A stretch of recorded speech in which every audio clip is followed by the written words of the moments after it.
నేను మొన్న జరిగిన సంఘటనలో లేకుంటే ఈ గోపి గారి కుటుంబ సభ్యులు పరమాచం రావడం జరిగింది. మరి గోపి గారు చనిపోవడం చాలా దురదృష్టకరం.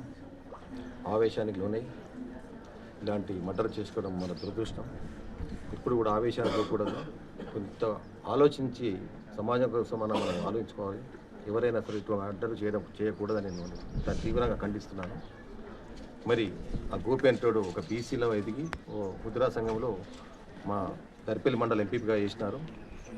మరి తెలంగాణ కోసం కూడా పోరాడిన వ్యక్తులు ఆయన ఒకరు. మరి ఆయన చనిపోవడం దురదృష్టకరం. మరి వారి కుటుంబానికి మేము ఎప్పుడు కూడా అండగా ఉంటాం. మరి వారి కుటుంబానికి ప్రగాఢ సానుభూతి తెలుపుతూ ఈ యొక్క ఏదైతే మర్డర్ చేసిందని వాళ్ళ అభియోగం ఉంది కాబట్టి దానికి పూర్తి మా బాధ్యతగా మేమందరం సపోర్ట్ చేస్తాము. ఎంతటి వ్యక్తి అయినా సరే ఆయనలో పాల్గొనే వ్యక్తులను తప్పకుండా వాళ్ళకి శిక్షించే విధంగా మా ప్రభుత్వం కానీ, మా ఎమ్మెల్యే గారు కానీ, మా పార్టీ కానీ పూర్తిగా వారికి మద్దతు ఇస్తాము.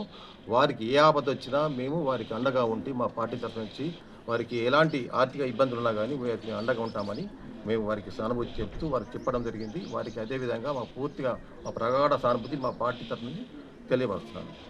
సార్ ఇప్పుడు మన